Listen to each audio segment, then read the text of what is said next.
What's up, guys? It's your boy Chrysalis here, and today we are going to be moving on to episode 2 of Chrysalis's Criterions, where I go through my Criterion collection and I give you an overview of one specific piece of the collection that I have. Last episode's video was Punch Drunk Love, which I'll leave in the description if you missed it. I still need to go ahead and make a playlist for future videos, so keep an eye on that in the future. So for today's episode, we're going to be doing Nashville, Robert Altman's Nashville. But before I get into that, I want to let you guys know I have a couple of new additions to the collection. Well, a couple is kind of a understatement considering that these are basically box sets. So for the first one, I've got this 4K of Kieślowski's three colors. That will be red, white, and blue. Or blue, white, and red, however you want to say it. I don't really know too much about this except that Three Colors Blue is apparently a masterpiece. So I'm looking forward to diving into this pretty soon. Not sure when, but eventually. And I also have Richard Linklater's the Before trilogy, so it's Before, Sunset, Sunrise, and Midnight. I might have the technical order jumbled up, but it's all three movies. Really interested to get into this since I do like quite a bit of Richard Linklater, and I do also like Ethan Hawke. The movie also dives a lot into like romance, and each movie is like a different point of view of what romance looks like from different points of views over time. So yeah, really interested to watch this very soon. I say very soon, but you know, who knows. Anyway, yeah, Robert Altman's Nashville. So Robert Altman is one of the most celebrated counterculture new Hollywood directors of all time. He's known for a lot of other movies that I'm semi-familiar with, like Three Women. He made the MASH film, Became Mr. Miller, Shortcuts. A lot of movies that I'm not 100% familiar with, but I'm looking forward to diving into, considering that for, I believe, his 100th birthday, they decided to put a whole lot of his movies, almost all of them actually, on the Criterion channel. So if you're subscribed to the Criterion channel and you are not watching the Robert Altman collection, I recommend that you dive into it a little bit, especially if his works involve something like this right here, Nashville.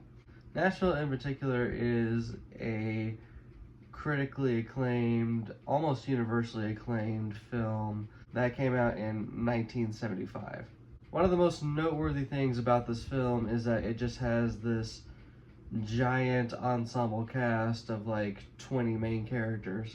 Such names including Jeff Goldblum, who I wouldn't necessarily call him a main character, he just kind of is there, but he's like a silent mythical being of sorts. Other such names in this movie include Shelley Duvall, Lily Tomlin, Roni Blakely, Keith Carradine, and a whole slew of other actors. Some actors best known for being a part of Robert Altman's ever-revolving troupe of actors in all of his other movies, and others such as Lily Tomlin and Jeff Goldblum and a few other actors would probably end up being best known for movies outside of Altman's catalog. But what's unique about this movie is that it's not so much that it just has a lot of actors in this movie, but they all play a substantial part in the narrative structure of the microcosm that is Nashville. Because Nashville isn't about just one thing, it's about a multitude of small minor things accumulating in this big thing. It's about music, it's about politics, it's about hierarchy, love, lust, religion, gender dynamic. If anything, Nashville is just about America. It's just that this portrayal of America is being examined sort of like a petri dish that is, Nashville. Characters of all different walks of life are just featured in this movie.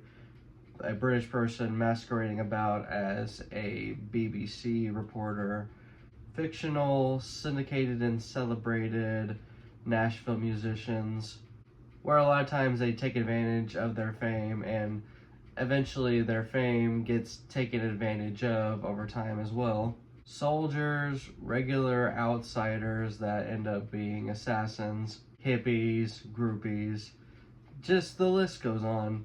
In particular, what I think is important to include is that it also features real-life famous actors in the film playing themselves, as well as there being two black characters that are just complete opposites of one another, and if anything, they just don't end up getting along in any way, shape, or form.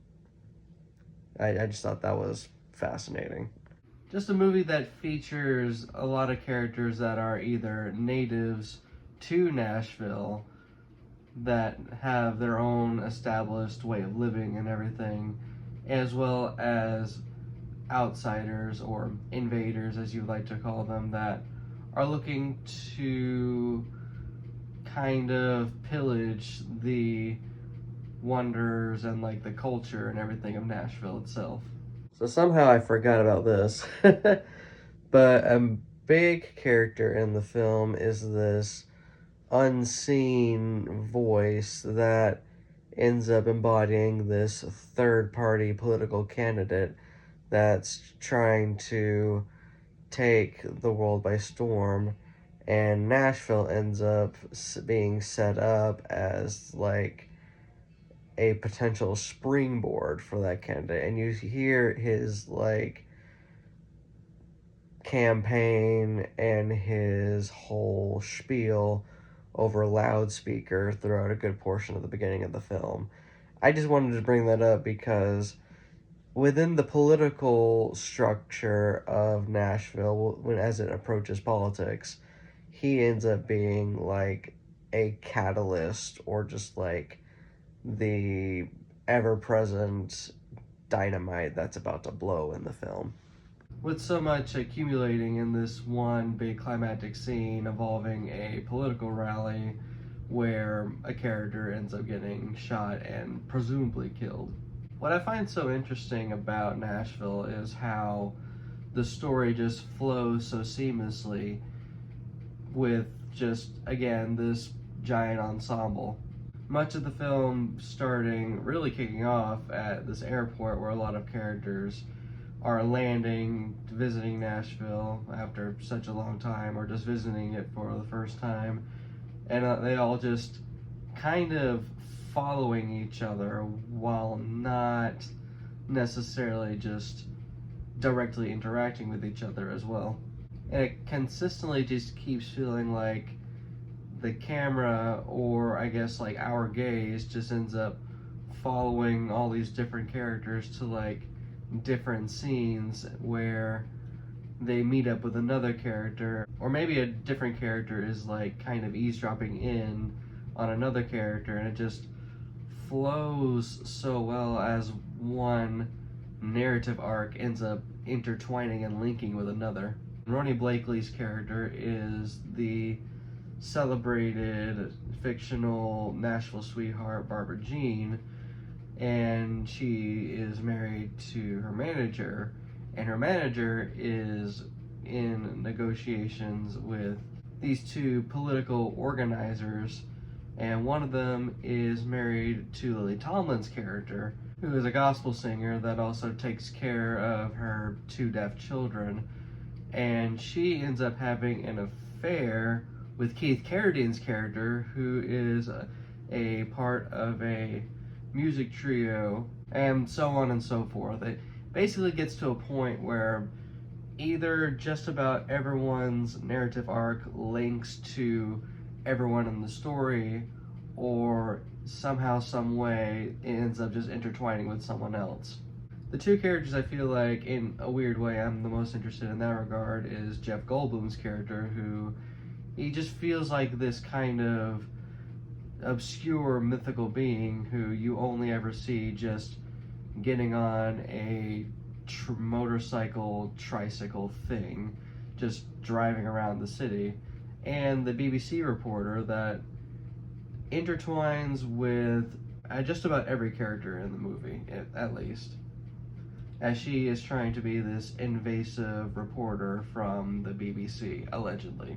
I think a scene that I think of the most in this movie is when we're at the Exit Inn, which I've been to, actually, and Keith Carradine's character is performing the Oscar-winning song, I'm Easy. And low-key, it's kind of fucked up. Because this is after he just performs a song with his other two band members, and what's being established in the film is that his character is the most celebrated out of the trio that he works with. And after he does a song with them, he decides to do his own solo song about a girl, allegedly. It's been a little bit since I've watched this, so there's like some details that still escape me. I do plan on rewatching this again at some point, though. But yeah, so he performs I'm Easy, and there are 4 different women in the venue, and they all think that the song is about them, and it's just a wild scene. But yeah, I could go on and on and on about Nashville because there's just so much that the film just does perfectly. It's incredibly well written. The acting is just superb. I think just about everybody in this film just has something to offer that is so substantial to the movie. I dug a lot of the camera work. I dug a lot of the editing. The songs, even if it can be argued that they feel fabricated from a place outside of the city that they're playing in, are all good in my opinion. I just found Nashville so fascinating and confounding and just so impeccably made, and it might actually be like within my top 100 films of all time immediately. And I especially do love this packaging, this Criterion version of it. I mentioned this in another video, which I might link in the description. I probably will link it in the description. That I actually found this used. I was at McKay's in Chattanooga, which seems pretty fitting that I traveled to Tennessee to get a movie about a city in Tennessee, or at least a movie about a bunch of stuff that happens in the city of Nashville, a city in Tennessee, and I find this just used. It wasn't like beat up or anything, as you can tell. It's still in pristine condition. All the discs, well, I don't know about the DVDs, but the Blu-ray plays exceptionally well still. It's just such a great cover, like just so many people representing like a stripe, as like it's supposed to represent just how massive the cast is. So it's one of those like slipcasey thingies. It's got a lot of information on the back. It's got the Blu-ray, and it's got, for the DVDs, it's the movie on one and all the bonus features on the other. In case, like, you know, one gets scratched up, you still have the other.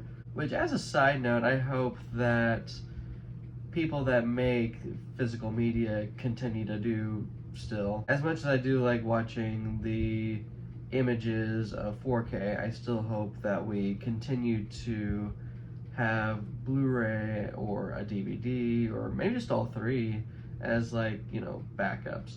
Because like, say if we only just did 4K and your 4K disc is fucked up, guess what? You're gonna just have to buy another 4K.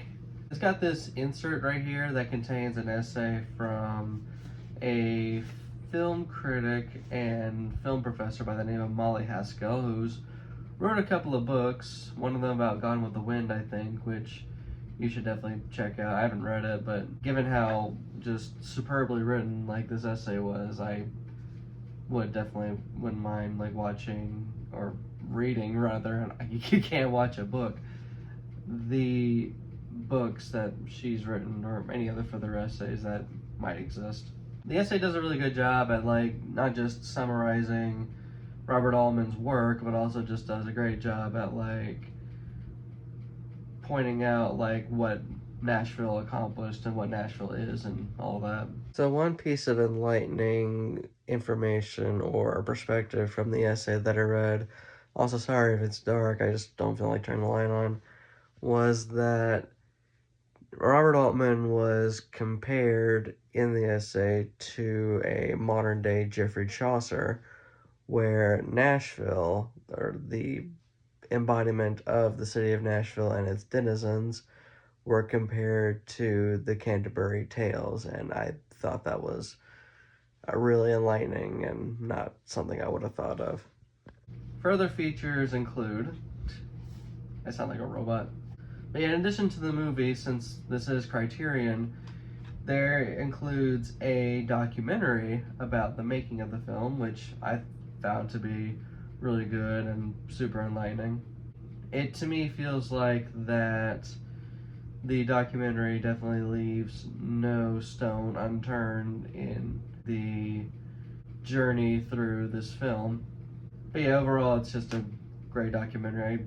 I'm someone that likes to really dive into movies if I'm interested and I love them enough, and yeah, like, that documentary was just really good. I guess that's also why I just love the Criterion so much, that there's just so much like bonus features that just teach you so much about how the movie was made and like the overall thoughts on the film and all that. Also, I just realized that Jeff Goldblum's character is right there. The mysterious tricycle driving man. What's also featured in the movie is, I think there is director's commentary on the disc as well. I just don't really watch them as enlightening as they probably might be, because I just prefer to watch films as is. Like, if I'm in the headspace of watching a movie where I don't necessarily feel like watching the movie, I kind of just do my own commentary, to be honest. Come up to my own conclusions and talk over the film if I want to. But only if, like, I'm in that much of a mood for it, or I'm with someone that's in that much of a mood for it. But yeah, what's also cool about the documentary, though, is the fact that it just features a lot of interviews with the actors that worked on the film, the person that wrote the movie, Altman's wife, and everyone else. Altman himself actually is featured in the bonus features as well. There's 3 interviews where he talks about Nashville. One from 1975 and a couple from his later years. I think it was like 2000 and 2002, I think. Because one of them was, I think, following the release of his movie Gosford Park. The film also features some behind-the-scenes footage, specifically of the big interstate crash that happens in the movie, as well as like behind-the-scenes footage of like the final climactic scene at the political rally, which I found pretty interesting to watch, even if there wasn't any sound. And the final thing that it has is a demo of Keith Carradine performing songs that are in the movie. More specifically, I'm Easy and It Don't Worry Me. I think this is just a super immaculately well done packaging on Criterion's part. It just sucks that it's out of print, which is why I am making a big deal about finding it at a secondhand store, because it was not just out of print, it was also just in pristine condition. But for those that can't really find like a copy of it, or they don't get as lucky as me to find a copy of it, I really do hope that Criterion decide, especially for its 50th birthday, that they consider doing a 4K for this, because that would go crazy. Yeah, that's more or less my thoughts on the Criterion for Nashville, though. I think it is a fantastic, phenomenal film. Any other year that Nashville came out, in my opinion, I truly feel like it would have won Best Picture. Any year that wasn't 1972, 1974, and 1975 for that matter. I say 1972 and 1974 because that was the years The Godfather's Parts 1 and 2 came out respectively. And I say 1975 because, dude, its competition was stacked. Like, holy shit. 1975 probably has the most stacked lineup of Best Picture nominees of all time. In addition to Nashville, it was also Barry Lyndon, Jaws, Dog Day Afternoon, and One Flew Over the Cuckoo's Nest, which won all the Oscars. Well, not all of them, but just the big five, I know for sure. And I think, there might be some contributing factor to all those movies coming out that same year that may have ended up overshadowing Nashville in a lot of ways.